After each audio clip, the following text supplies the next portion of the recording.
You are now listening to the Fierce Kingz podcast.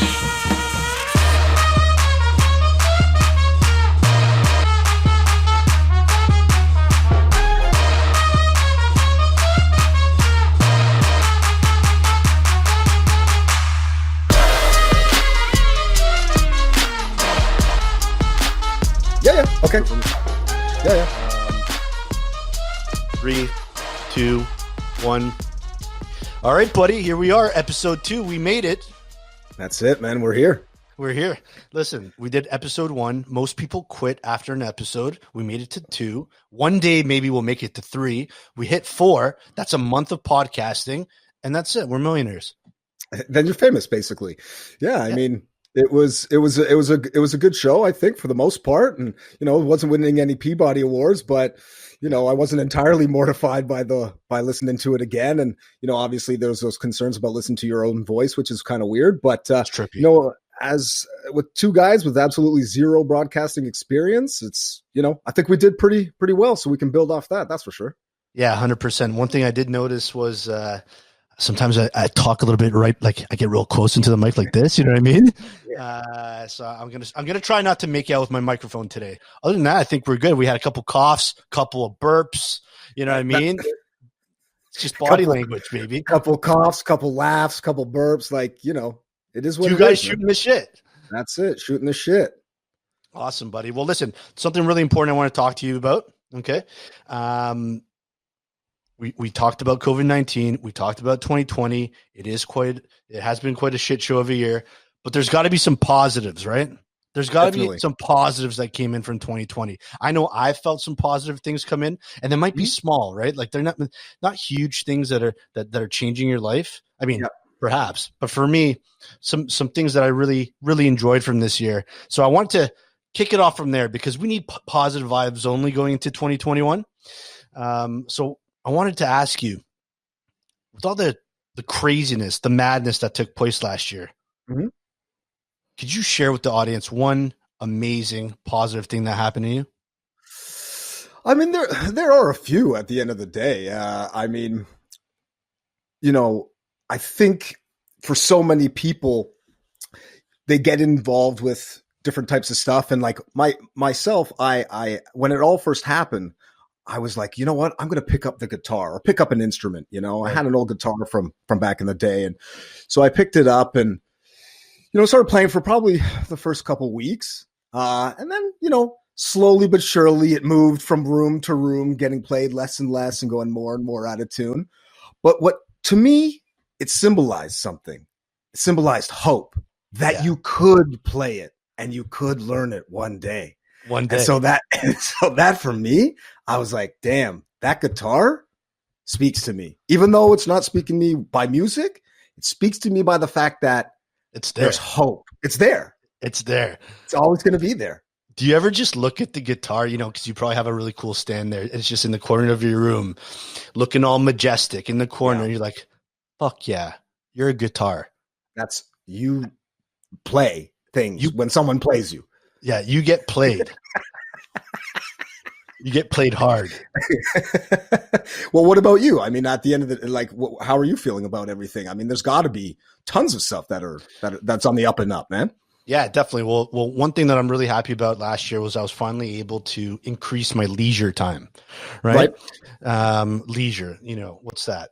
Catching up on TV, listening to a bunch of podcasts. Watching those movies, or illegally downloading movies, I should say, right? I even listened to an audiobook. It was fucking crazy. And so that's pretty fun because you don't have time for that stuff. But at this point, there's nothing to do. So you're basically, everyone's texting you and saying like, hey, have you seen this movie? Have you seen this show? Oh, dude, it's crazy. You got to check it out. And so it was kind of nice spending a lot of time on the couch and just kind of catching up on all that stuff to the point where now, when 2021 comes around, like the holidays, and someone busts out the Trivial Pursuit, and you land on that arts and entertainment or like the pop culture, I'm fucking going in hard. You're just Ken Jennings over there, right? Just locking down and just nailing every shot when it comes down to Trivial Pursuit. I'm throwing trays like it's my job. You know what I mean?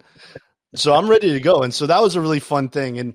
And just to add to the leisure, I think it's incredible that I've been able to create a sensational wardrobe of active clothing. You know what I mean? Yeah. Like for somebody who's been so inactive, I have just the most spectacular active wear available to me.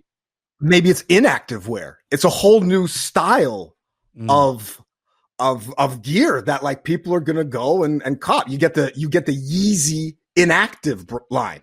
Yeah, you walk into the department store, just like, where's your inactive section? Yeah, and it's located directly next to the couches and the flat screen TVs and all that stuff because they know that this fool is inactive as all hell, man, and he needs to cop that sweatsuit. Yeah, it's funny. You show up to the department store and they're just like, are you preparing for a marathon? I'm like, yeah, a marathon of Mandalorian on Disney Plus. A Netflix marathon. Netflix marathon. Hit me up with that inactive, sweatsuit because like I got 6 to 7 hours on the couch tonight. You got that Adidas inactive wear going. Yeah, it's like a reverse Nike swoosh. You know what I mean? Yeah, it's like don't do it down. Yeah, don't do it. Don't do it. Yeah, I know. I mean I think that kind of relates to me as well. Is there's definitely a large amount of like accumulation of things. You know what I mean? Like over, what's it been now? 8-9 months, maybe closer to a year almost. Now that we're in the new year, It was like. I just saw it because you just go out so much and grab things to bring to your house. But oftentimes you're not sending it back out. You know what I mean? And so I noticed definitely at one point that I just had kind of replaced almost my entire basement with this exquisite bottle collection. There were spirits, different types of spirits from all over the world, lagers, pilsners, you name it, and I just looked down in the basement and it was just, it looked like a sea of people at a Bruce Springsteen concert. You know what I mean? And so they're just chilling there. And I mean, some people have, stamp collections and stuff. I got bottle collections now. As long as you didn't collect any evil spirits.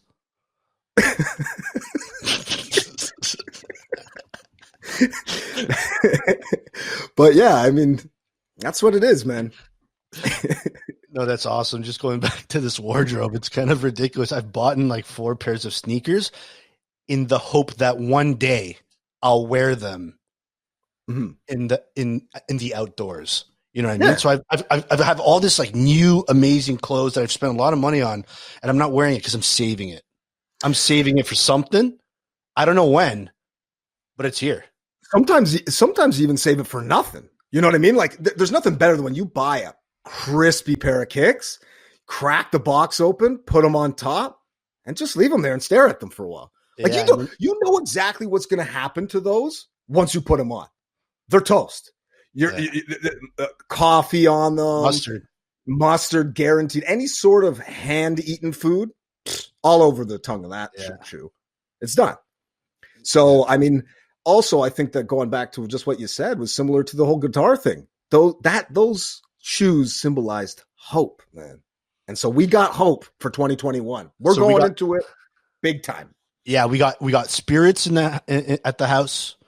We got guitars at the house. We got shoes in the house, and they all symbolize hope. That's it, man.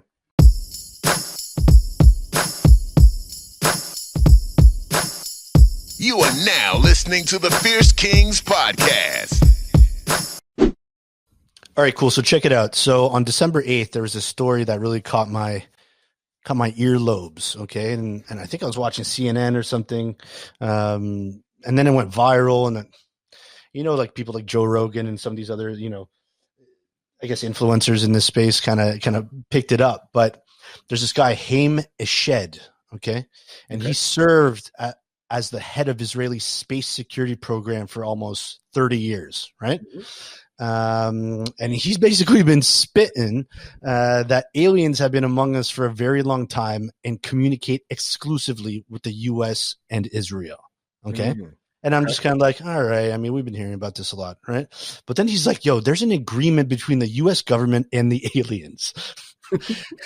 They signed a contract with us to do experiments here.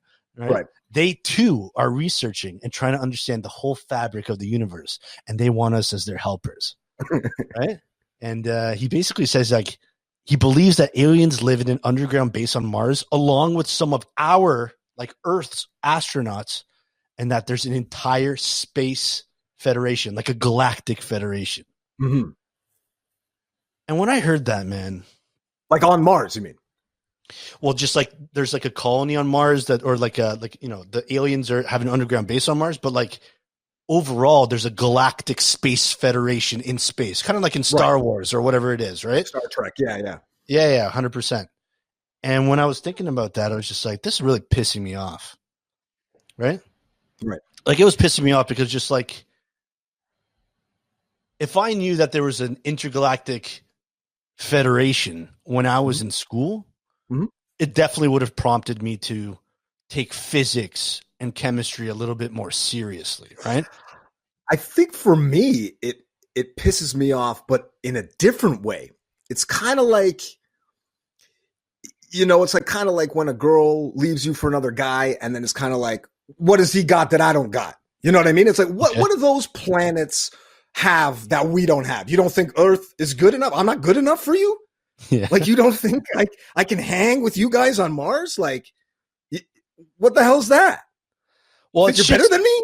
Yeah, you think you're better than me going to Mars? This whole time you've been going to Mars and you didn't even tell me? You know what I mean? You're gonna tell me that these other planets or nations or whatever the hell they are, they don't have discrimination there? They don't have, like any of the problems that we have here on Earth. Like, give me a break, right? Like, I think that they're just prejudicial, man. It's discrimination. It's Earthism.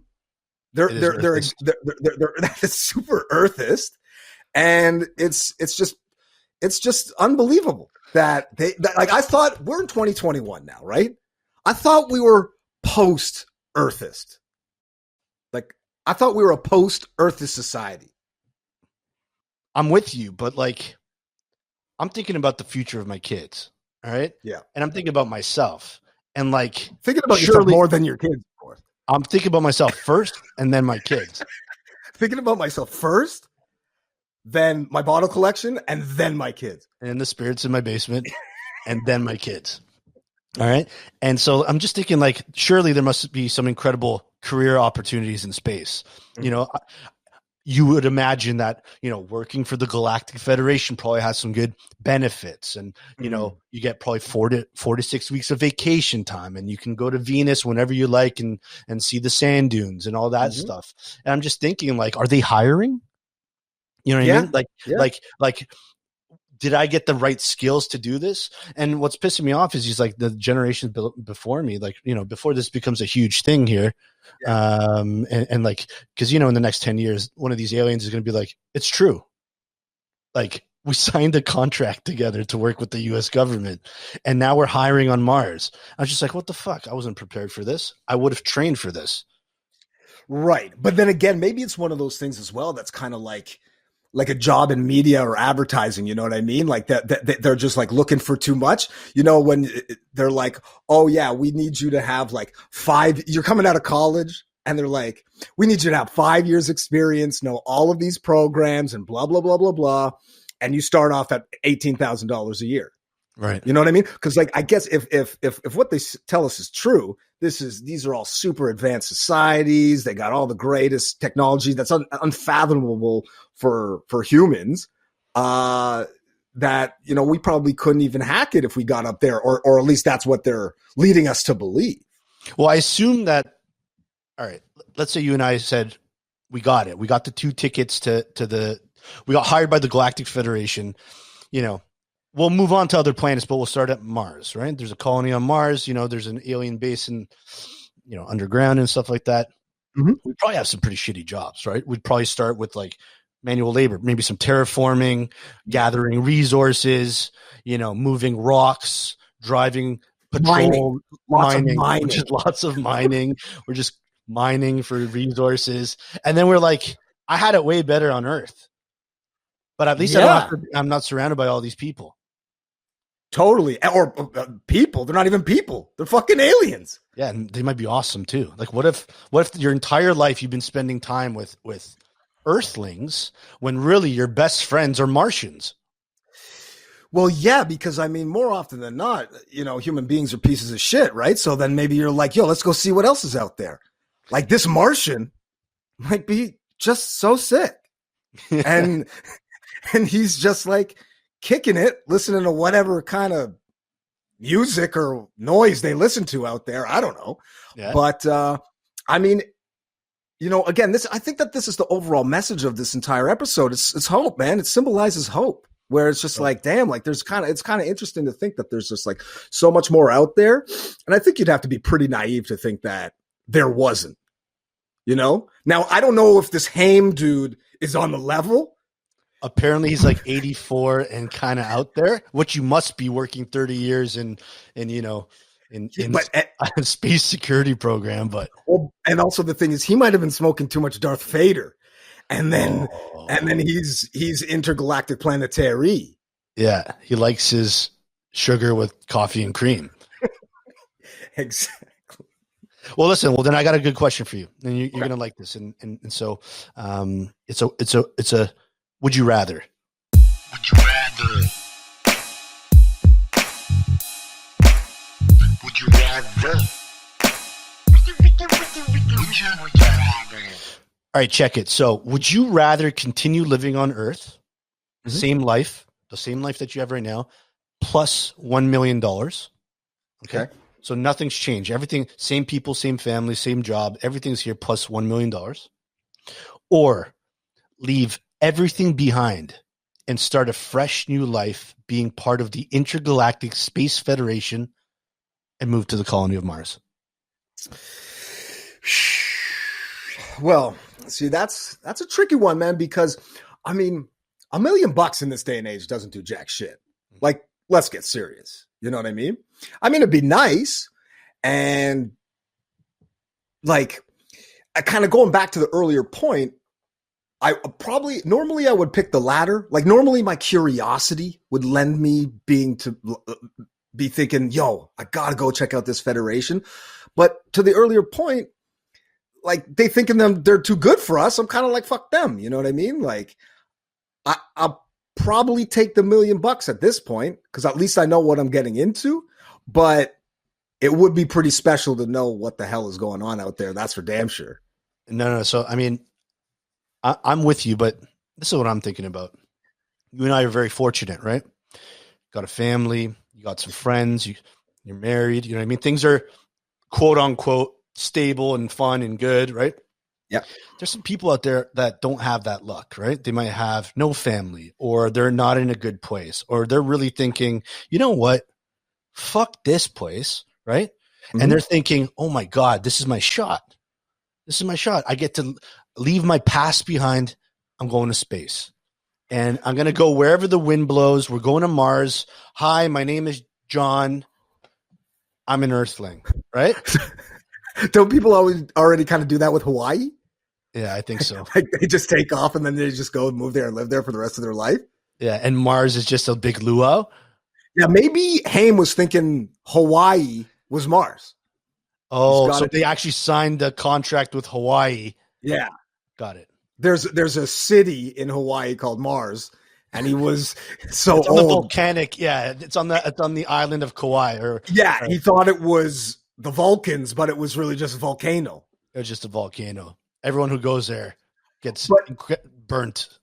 But I do think you bring up an interesting point, because it's like, okay. So here's a caveat. We could potentially revise our sort of decisions here. Would they be paying you to go to Mars, to the colony? Well, so you work, but I mean, like, you got room and board. And would you have any information about the colony prior to going? Like they're just saying, listen, you're getting into this black car and then see you on Mars and good luck. Is it that? Or are you going to get a PowerPoint presentation by the head of Area 51 and he's going to give you the background and you're going to kind of know what you're getting into and, potentially looking at it as an investment perspective for your life, going out there to sort of better your life? I think you're kind of just going with a pamphlet and a hunch. Okay. You know what I mean? Do the pamphlet have pictures on it? There's a few pictures, you want to look at the colony. You want to look at your bedroom. It's a one bedroom, you're used to that probably. So you're like, okay, a little bit of home here. You know what I mean? There's no sun, or sorry, there is sun, but it's real far. You know what I mean? I mean, I think the whole point is like, you're just starting from scratch. And I think people are really looking for that. And the truth is like we talked about these Martians, these people, they just might be more fun than humans. You know what I mean? Yeah. Like there's probably more options for some people to find a soulmate. You almost like they might find their space mate. You know what I mean? They might find little green men. Like, we discriminate against aliens all the time. Oh, there's so many of them. Oh, they're 2 feet tall. They have weird eyes. Maybe that's beautiful, man. Maybe it's beautiful. Yeah. They got maybe a really good, match.com situation over there, mars.com. You know what I mean? You can find your soulmate. Maybe that would be on the pamphlet. Yeah. Come to space and find your soulmate. Yeah. And it'd be cool though. But it'd be cool if Martians were just like a different culture, right? If it was, I guarantee they are. No, for sure they're different. But it's just like, we have some Jamaican friends, right? Yeah. We got some Jewish friends. Man, we got some, I'm married into a Greek family, dude. They're all different. And these aliens are just like, they're just kicking in and just like, you know what, this weekend I'm hanging out with my Martian friends. You know what I mean? They look different, but it's just a different culture. I bet you that'd be a lot of fun. Like, I wonder what an alien cookout would look like. You know what I mean? Like an alien barbecue. Like, do they even eat? I don't know. Maybe they don't eat. Do they talk? Yeah, they might be post food. You know what I mean? They might just eat like some version of Soylent or something. And they communicate through just telekinesis. Like they're not wasting time flapping their gums. They're just looking at each other, kind of squinting, and then you're like, "Oh, word, I get it. Yeah, see you tomorrow." Yeah. When you just see two aliens looking at each other for an extended period of time, all the other aliens are like, "Oh shit, they're really beefing." They're beefing hard, man. They've been at this for like 60 to 70 minutes, and it doesn't look like it's stopping anytime soon. You know what I mean? It's just a fucking stare off. You know what I mean? Yeah. Maybe they don't blink. Maybe you try to go in a staring contest with a Martian and your eyes just swell up out of the top of your head because the guy's like, oh, by the way, we don't have eyelids here. Now, okay, I think we're onto something. Because this is the Galactic Federation, it's not just Mars now, right? There's other planets, probably a space station. There might be an intersection of different types of aliens and Martians plus humans, right? Mm-hmm. If you're single, man, there are probably endless possibilities when it comes to intergalactic space biddies. Sure. Okay. Like you could really find whatever is your type. You know what I mean? When it comes to space biddies, right? Because you could say, listen, she's not really my type, or he's not my type. I'm really looking for like 4 foot. Was really hoping that, I just want slits for a nose. You know what I mean? I don't want a big nose or anything. Just slits, just a couple slits. I just want really small eyes. So like, I think that probably exists in space. Anything you want, it's there. Totally. And I think you'd be surprised at what people are into once they're presented with the opportunity. Oh, like, you know what I mean? Like Space Hub must be crazy. Yeah. Like it's that. And I bet if you go on the deep web or the dark web, I bet it's there already. Sure. Somehow these Haim and his buddies over on Mars contacted these Area 51 guys and they said, listen, I get down with the get down. That other bullshit you guys are dealing with on land, peep this. Watch and literally it's like, what is it? Like The Ring or whatever? You watch it 7 minutes after you're dead. Cause it's just like, damn, that shit was too crazy. My brain couldn't handle it. Yeah, I couldn't handle it.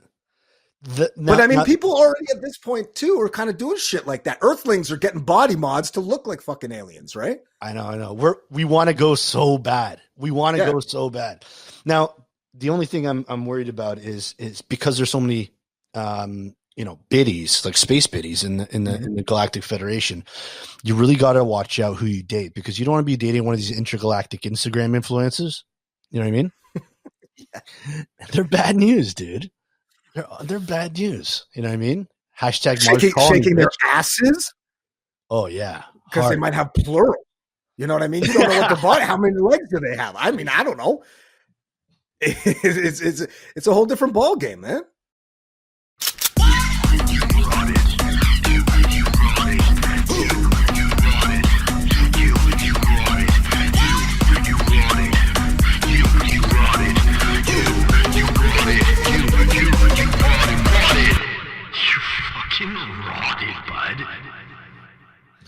All right. Welcome to You Rotted, the segment where listeners can submit stories of times when they rotted.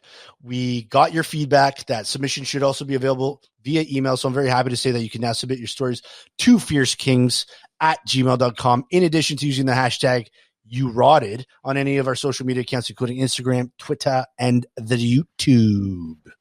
All right. So we got one submission today. I only picked one because it's a little bit lengthy. But I think you're going to love this, Stu. I know I did. And I'm just going to tell you right now, the rot factor. It's high. It's high. It's a Very high high level. Yeah. In fact, there's multiple rots. I mean, just here you go. I'm going to read this out. So bear with me. It's a little bit long, but you're going to get the entire inside scoop here. Okay. Yeah. So shout out to Jay. Jay says, when I was younger, my friends and I used to go chill in a rec center parking lot beside my house. We'd play catch, shoot hoops, smoke weed, skateboard, and just chill, you know? This time I had just gotten a brand new car, my first one ever. I was super proud of it. It was a pretty nice car for someone my age to be driving around, and it was a result of me working full time. It was the first thing I spent real money on, so I was super careful with it. On this one particular day, I picked up some friends, and we decided to go to get some food and chill at the rec center. All right. We hit up Mr. Sub, and I thought for once, I'm going to try something I never tried before, like something beyond random. So for whatever reason, I landed on the Seafood Supreme Sub. To compound my terrible choice, I decided to wash it down with a carton of chocolate milk. So we eat and then head over to the rec center and commence our usual loitering routine. We start smoking blunts. And everything is cool until I start feeling gross. I don't know if you've ever greened out before, but it's an awful experience. And this is exactly what happened to me. I started getting the spins real bad and decided to sit in my car for a bit and just get centered, you know? So I'm in the car, doors close, eyes close, trying to stop the spins when suddenly I feel my whole stomach just heave, and I just knew I was about to puke everywhere.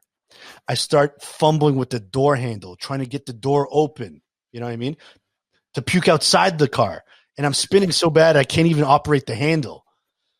Well, I didn't manage to get the door open, and I wound up puking the entire sub and chocolate milk all over the driver's side door, the dash, the vents, myself, my seat, and the floor. I'm talking violent splatter. The smell was so bad that it just made me heave even more. So my friends are laughing so hard as I stare in disbelief at this huge mess in the car. I'm like devastated. You know what I mean? I got to go home and deal with this mess.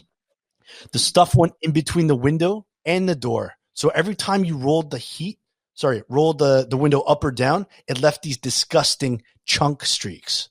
You know what I mean? Every time you ran the heat or the AC, this disgusting rotten seafood milk smell just filled the car.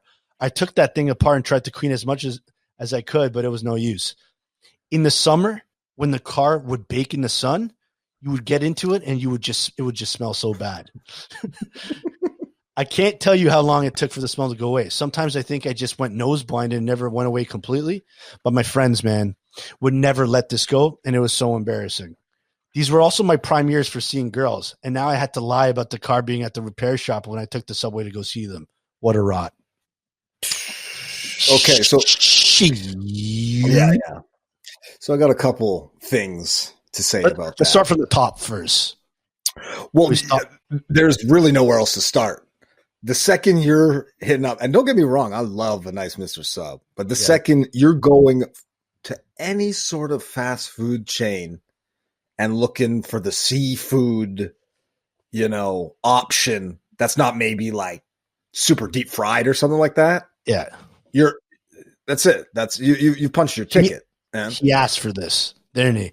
What I want to know is, what is the seafood? Like, is this like a po' boy? Is it a fried cat, like a fried catfish? Because it can't be, man. He must that must have been like the seafood medley, dude. There was like calamari on there. Yeah, it's I don't know if it's a ceviche or anything like that, but you know what the most interesting thing about the whole story is, though? Go. This guy goes and gets the nastiest foot long and then goes and smokes afterwards.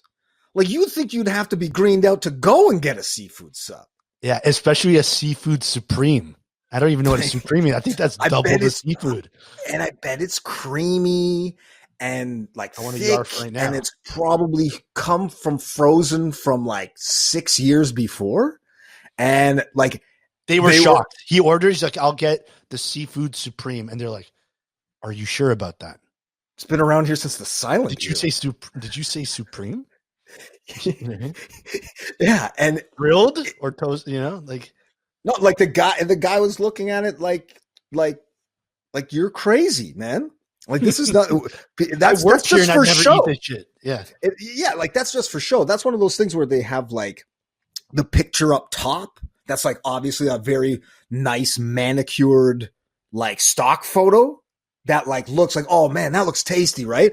But then you pull it out and the guy's looking at it and it looks like a dog's breakfast. And he's like, you sure you want me to put this on a bun and you're going to hoover this whole thing? Yeah. Listen, I'm with you, man. You fucked up. This is a bad mistake, especially pre-chill when he's talking about shooting hoops, skateboarding. Like you don't want to eat one of those things. And then the chocolate milk, like I love me a chocolate. That was going to be my second point. Like the chocolate milk. Like I've probably done some sus things with chocolate milk before, but not this sus. This is like the man should not have let him check out. You know what I mean? He's just like, what are you doing in the next 3 to 4 hours? Because I'm worried about you. You know? If I was that employee, I would have just called the cops. Just have them pick him up outside and say, "Sir, get on the ground with your hands behind your back. You're not eating that." Yeah, like we wouldn't even feed this to a bunch of raccoons behind a dumpster. Yeah, I wouldn't even do this to a raccoon. You know, even a raccoon has standards. You know what I mean?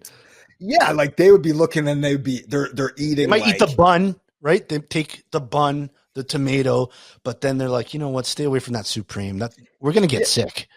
Yeah, like they just come outside of like a hockey arena dumpster chewing on plastic bags, and then they look at that and they're like, I'm not eating that shit. What the hell is this? What the hell? What do you think I am, some kind of animal? Exactly. And then the other point I wanted to make is, so he had the full-on Seinfeld car, BBO, Beyond BO. Beyond BO. Because he went nose blind, couldn't tell.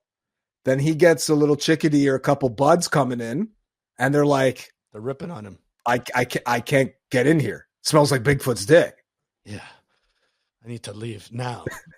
You know what I mean? I could just imagine it's like a hot day, dude. And you need to escape, right? Because, the AC, it's a new car. The AC probably works pretty good, right? The AC works perfectly fine. In fact, you're like, hey, guys, come to my car. I got that AC. It'll be nice and crisp. We'll cool off. But you just get hit with that barf calamari smell. You know what I mean? And it's later. It's later, bud. It's super late. I remember it might have been in the summer or something like that. And I was like, going out and enjoying a couple libations with some people, social distance, of course. And I had made I was trying to be like a little bit healthy and stuff like that. And I think I made like a tuna salad sandwich, and I had it there, and I was like super hungry. I thought I was going to eat it right away. Oh no, it was egg salad. Because it was like relatively early. And I was like, I was going to eat it right away. But then we got there, we're kicking it, just having a good time, this and that and the other. And then I remember, I'm like, oh shit, like my hunger really kind of came on. And I'm like, oh, I got to chow this down. And so I went and I just hoovered the sandwich in two bites, just like a vacuum, you know what I mean? And everybody just looked at me and was like, you just murked that? Like that's been sitting out here for 4 hours in the 40-degree humid Toronto weather. And I was like, yo, I am just starving. And, I'm iron stomach and this, that, and the other. Bro, 1 hour. Forget about it. Had to bolt right home. I was like, yeah, there's going to be some issues at the porcelain telephone. You know what I mean? Yeah. It was explosive. West Coast shit. I know exactly what you're talking about. This is a huge rot. I'm just going to tell you right now. This is like it's a triple threat rot. It's the food, it's the puking. We didn't even talk about the greening out. And I think greening out is basically blacking out for weed, right? Yeah. So he was having a terrible fucking day. You know what I mean? And then the barfing left, right, and center on himself, on his car, then the smell. Then the issues with the dating in his prime years, and I get it. I bet you girls were like, well, don't you have a car? Why don't you come pick me up? He's like, it's in the shop still. She's like, what are you doing? And he's just like, getting my rims done now. You know what I mean? He probably has to have a list of repairs that are all fake. You know what I mean? So it must have been really stressful. So this is one of those all-timer rots. He was probably told this story a million times. It's probably in his top 3. It's an all-timer. You know what I mean? Yeah, when he gets older, he might pass away from Alzheimer's. And the doctor, they're gonna be like, doctor, what was the prognosis? Like, he just rotted. Yeah, like it'll be, and on his epitaph, it'll be like, here lies Jay, 1985 to 2060 or whatever, dummied, rotted, dummied, a seafood supreme. Everybody would say, oh, yep. The cause of death, the COD, was seafood supreme. And like, and then in brackets underneath, and chocolate milk. No, and then they were like, no, he was a survivor. He survived the seafood supreme, not unscathed, and not without many war wounds to live with, but he survived. He's a survivor, man. So shout out to my boy Jay, or I don't know him, but that's a hilarious story, and I hope, keeping in line, obviously, with this entire theme of this episode, I hope he's making some better dietary choices moving forward in his life. Jay, you got to move on from the seafood supreme, all right? But I am getting hungry, though.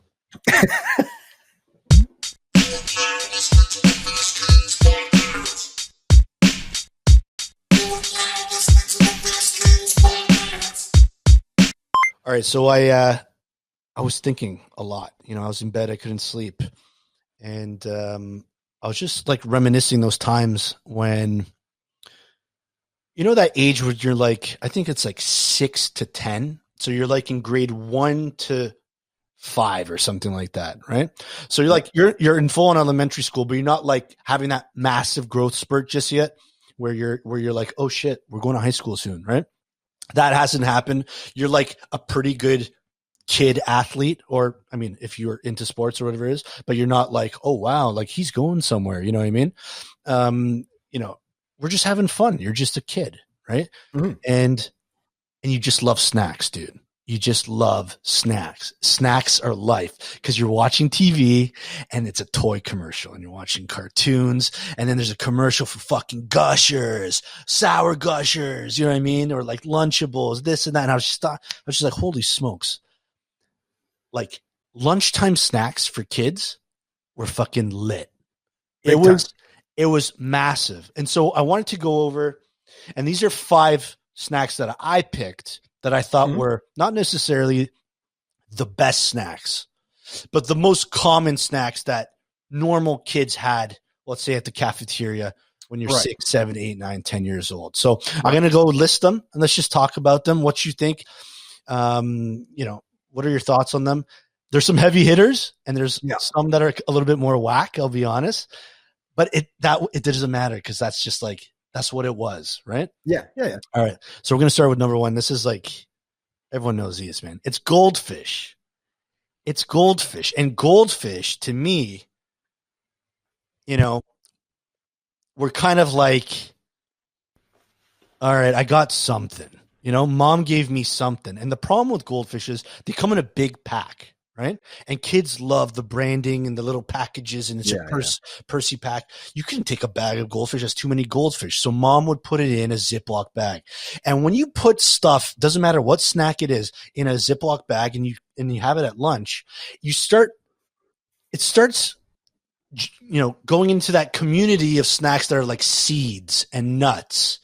And those it's a visual thing. It's a visual. It's a Ziploc snack. And I don't think kids like those. So I like goldfish, but I was never like, yo, you got to split those with me right now, man. Yeah. I mean, they're definitely not a top one for me. They're kind of a more like, if you see them, you might grab a few handfuls. They definitely remind me of, as you said, sort of like childhood. And they're, because, it's kind of like Cheerios, kids are always eating them. And it sort of makes you see, like my niece is always eating them, always just taking it right off of her Yeah. right out of her hands. I'm just, I'll take some of those. You know what I mean? Yeah. But then, you have a few and then you're kind of like, I'm over these and I need a glass of water really badly. Like they're so salty or whatever, kind of dusty. Oh, it's a dusty. If you put, once you put more than 4 in your mouth, you need to chug water ASAP. The only thing that Goldfish did well, I think, was when they introduced that like pizza flavor. Oh yeah. And that was kind of wild, right? Because you're just used to that cheddar. I had those the other day. See, you know what I mean? And like, that's when they're spicing things up. They should do Goldfish for adults, man, where you do like, I don't know, fucking avocado toast. You know what I mean? Now, okay, so here's the thing though, because as I was saying, it generally seems like it's sort of a kid thing, right? Would it be, so they make the Goldfish for adults, and it's got those different flavors. Okay. Smashed avo on toast. Would it be a big fish? Oh, one goldfish. One goldfish, and it's like the size of a hoagie, or like a personal pan pizza or something. You know what I mean? That would be sick. Yeah. Imagine having a goldfish sub. Yeah. or like a goldfish sandwich. Yeah, it's just a big goldfish, and you just like you take one bite and it just crumbles and oh, you couldn't eat it in your car. No, forget about it. You need a Dyson vacuum with you at all times. Yeah, as you're eating it, it's sucking you back. Take a bite and you just catch the crumbs with. Yeah. I'd be down, dude. I'd be down. Yeah. But at the end of the day, like Goldfish was like, listen, if a kid had Goldfish or if I got Goldfish, like, all right, whatever. You know what I mean? Not a big one, but this one was huge, man. This one is huge. So. Fruit by the foot. So fruit by the foot was big time, and I'll tell you why. And maybe this is just me, but I doubt it. I'm sure this is all across the board. Is there were so many ways there were so many ways to eat it, right? You did the like inch by inch. You did the little long tongue action. You did the roll up. Where you ball it up. You do the little cigar roll, and you'd roll it until it was like fully like twisted, and then you would just suck it back. And they had flavors too. I remember they had flavors like watermelon. Yeah, grape, dude. Like parents had options. 100, and I would say it is far superior than its nasty cousin, the fruit roll up. And you know why? And I'll tell you why. And I know you got a lot to say on this, but I'm remembering. Every time you got a fruit roll up, everyone did the same thing. They just put it together and ate it like a pepperoni stick. But they're like, I'm not cutting out these, because they had like little like cartoon things that you wanted to poke as like, yeah. No one has time for this. I really wanted a fruit by the foot. The flavors are okay. I'm just gonna roll this up in one thing in Hoover. Yeah, and I think that also for that, like, in particular, us like living in Canada and it being pretty cold most of the year. Sometimes it was when a fruit roll up was cold, it was like a frozen piece of wax paper, and it almost like almost like glass, you could almost kind of like sticky glass. You could almost break it off in your teeth and it would get. I know exactly what you're talking about. I can guarantee. It's like a candy cane afterwards. Many tooth casualties. Oh. People went when it was cold out. They go for a suck and a bite, and then molar gone. Oh, you show up to the dentist. The guy's just like getting ready. He's like, "So what was it?" And you're just like, "Fruit roll up." He's like, "Just as I thought." He's like, "He's taking my work." That Mr. Roll Up, Dr. Roll Up is taking all my tooth pulling business. It's similar to Macintosh toffee. You remember that Macintosh toffee? Oh, I guarantee six of my baby teeth. Easy. Just easy. Thanks, Grandma. Yeah. All right. Yo. Yep. This one though is nice. Yeah. I like this one because everyone had this. Yeah. Cheese strings. Yes, definitely. I actually still eat cheese strings pretty often. They always seem to have them in my office, except for their. Okay, so I should revise that because this is actually one of the things that kind of cheeses me. No pun intended.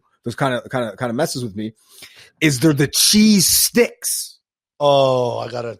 So you go for a peel, no peel, and it breaks off. No, so that's a snapper. That's a snapper because there were basically two people who ate cheese strings, the peelers and psychopaths. Yeah. They would just take when you would see a guy with a nice cheese string, instead of making that kind of bouncy hair thing, remember when you pull it and it would look like a pom-pom or like a devil stick or something? Yeah, a devil stick, I was going to say. Yeah. And then you'd see a dude just crack open that wrapper and just take a huge bite halfway down. You would be like, buddy, I don't know who you are anymore, and I don't want to know. Yeah. See, what was impressive about that is, like, let's say an average lunch was about 50 minutes, right? For like lunchtime, 12 to 12:50, right? Yep. I could have sworn I saw kids like crack that cheese string, start doing the hair salon. Yeah. You know what I mean? You do layer number 1. Okay. Yeah. And then hit the salon on layer number 2. And now you got like a palm tree, like a double palm tree. And they're taking their sweet time and they're savoring it to the point where, they're coming back to class at 12:50. They're not done yet. And it's story time. And they knew exactly what they were doing. And all the people are looking like, this motherfucker still got the fucking cheese string going. And it was cheddar, the orange one, not the white one. So his mom got I like the marble. You got to get the marble. If it's not marble, it's not even worth eating it, basically. I know. What I'm trying to say, it was different. And when kids see something different from the white, it's stoner bashing time. It's stoner bashing time. Okay. Yep. This one's big. Lunchables. Lunchables is massive. Now, I think we may touched on this in the past. Okay, so sort of touching back on what you were just mentioning. Size is a big issue for kids, right? So, like a cheese string to a 5-year-old versus a cheese string to a 35-year-old seems different, right? Like that almost seems filling in a way. Like that could be an appy. That could be an appy for a 5-year-old and then some, right? So the Lunchable, is that the meal or is that the snack? Because that I would assume would have to be the meal for a kid. Like they wouldn't pack, you're not packing a ham and cheese and then Lunchables with it, because that kid, he's going to explode. He's not even going to make it to get to the potty.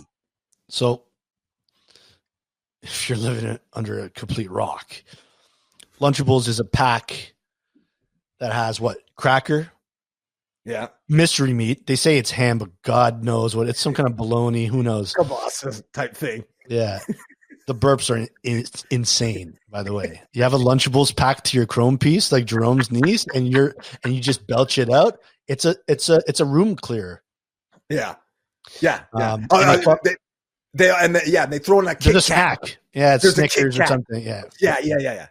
Sometimes there's like a festive special, and they put in like a Hershey Kiss or something. I mean, yeah.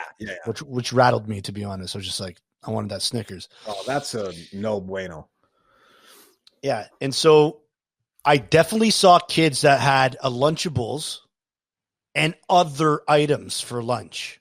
Maybe a fruit and a drink and then something else. And I thought that was just wild as fuck. I was like, this kid is spoiled. But it's a great question. Like, is that the snack? Is Lunchables the snack, or is that the lunch? I mean, because the dudes you're talking about who are dummying 2 juice boxes, extra fruit, Lunchable, and God knows whatever else. Like, what weight class are we talking for these guys? You know what I mean? Like if you're putting up a big boy versus sort of the average 5 or 6-year-old, I'm going to have to assume you hit him with a Lunchables and a Capri Sun, and he's done until nap time. Yeah, 100%. He's out. He's lights out, guerrilla radio, turn that shit up. All right. This is the one. The one. When you're 8 years old, okay, there's only one snack that gives you power. And I don't mean power like energy. I mean like you are somebody.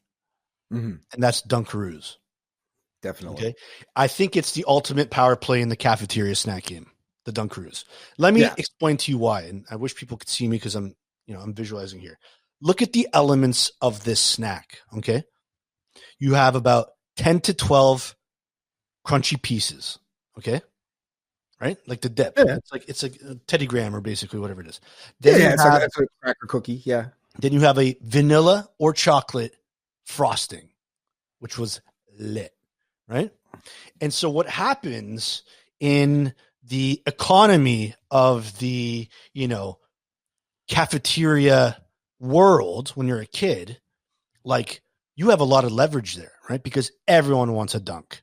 Everyone wants a dunk from you, man. When you bust open that Dunkaroo, it's almost like a sound, you just hit that. Every table turns, dude. They're like, oh my God, he's got the chocolate frosting. Yeah. And then people are like, hey, can I get a Dunkaroo? Or can I get a dunk? And then suddenly you're just like, but what you got? And so you got the kid, and this is what you're talking about. You got the kid coming in with the fruit by the foot. He's like, all right, word. All right, check it. Right. And before you know it, man, there's barter systems taking place. There's fucking collusion. There's under the table trades. You know what I mean? Like there's corporate takeovers and strategic partnerships between tables. And they're like, we all need a dunk. And I think I've even seen some kids straight up pay cash for a dunk. You know what I mean? Like mom gave them 50 cents to go get a fucking lemon lime drink, which was pure sugar, right to the vein, by the way. Yeah. You know what I mean? And he's just like, I just need a dunk, man. Here's 50 cents. I need a dunk. Like looking like, Tyrone from Chappelle's show. Just like, oh, I need a dunk, man. Hook me up with a dunk. I just need one dunk. I agree with you on basically every point there. However, one of the things that becomes really hits close to home on this one, or becomes actually a little bit more precarious or something in a way with the Dunkaroos, is the ratio, right? The icing to cookie ratio was very important when eating those things, because be smart. You have to be smart, and you have to be super strategic with each one, because if you got to the end, if you dumped me too much of the icing and there were like 3 graham crackers left, you're like, I'm not eating this chalky bullshit. Like they like you needed that. And then if it was the opposite way and you loaded up too much on the cookie at the beginning, because you were like, oh, I'll do a couple big stoked. Ones, and then I'm safe, and you're stoked and you're pumped, and next thing you know, you got this, got all these, junkies looking for a dunk, and then next thing you know, all these crackers are on its way, and you still got a little bit of icing left. You're like, damn, I got to eat this shit with my fingers, and then you start sucking on your fingers, and you're no better than the junkie. I've seen people where they did the opposite. They were doing too light of dunks. You know what I mean? Because they didn't want to. They didn't want to get rid of that frost so quick. And then before you know it, the bell's ringing to go back to class, and they're dipping their finger into the frosting, and they're hooked. They're hooked on that frost. Yeah, that's the dunk, and the others are the roux. So you have to make sure that the roux to dunk ratio was perfect, and it's kind of like an art. And so when you got Big Sam coming, you know what I mean? Like you said, with the Lunchables and the Capri Sun, and he's a little bit heavier, and he's coming through. He's like, yo, dunk me, bruh.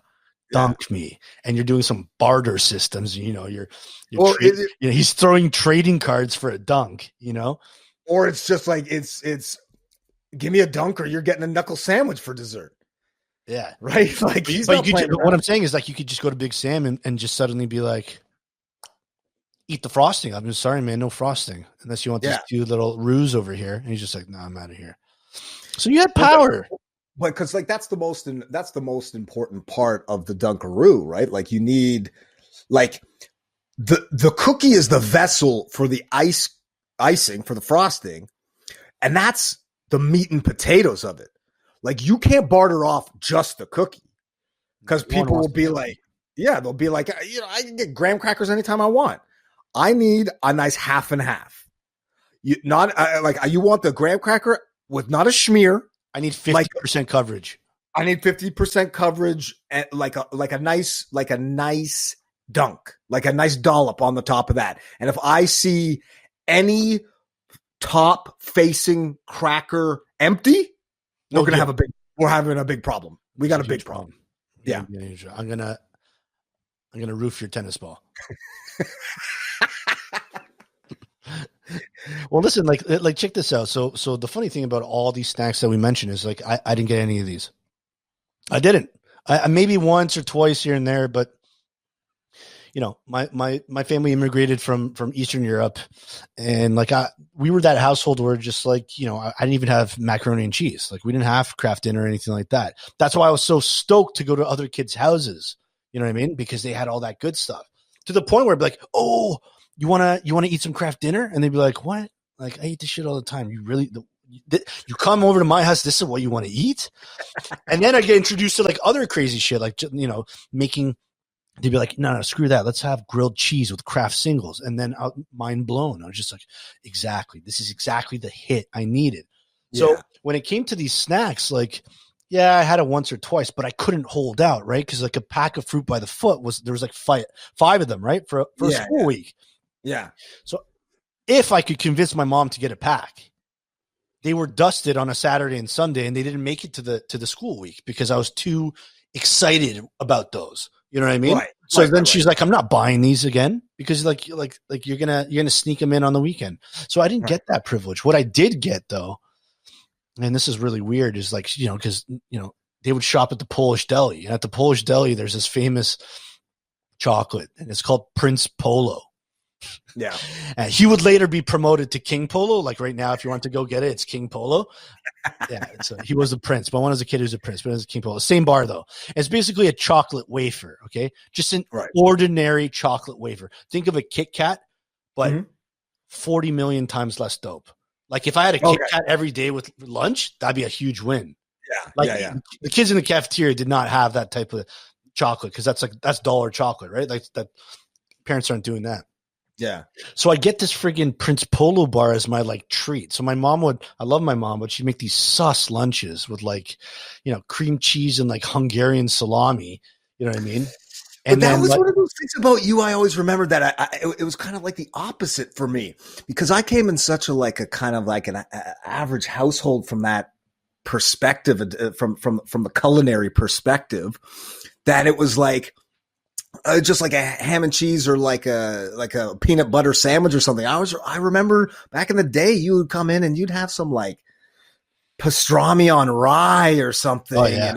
And I was like, what the fuck is this? But it was like the most delicious shit I ever tasted. It always smelled, right? So my mom would get a plastic bag. I never had a lunchbox, right? She had a plastic bag. She'd loosely wrap up some stinky meat in bread, which I guess is pretty good. Like a nectarine that always by the time of lunch was bruised, so it'd be like on the sandwich too, and it would piss me off. And a Prince Polo bar, and nobody wanted the Prince Polo bar. So like I had no bartering at all. Like I'd even risk it all and say, I'll give you this whole fucking chocolate wafer for 1/3 of your fruit by the foot. And they're like, listen, man, I just feel bad for you. So here's the third of it. Hold on to the Prince Polo. You know what I mean? Yeah. They felt so bad. They said you can have a dunk and you can finish your Prince Polo, and I just can't look at you anymore. Yeah, to the point, man. The other day, I forget what it was, but you know, my house was being renovated, and my wife. And you offered everybody a Prince Polo as a treat. They just threw it on the ground and said, "Tools down, everybody. We're going." No.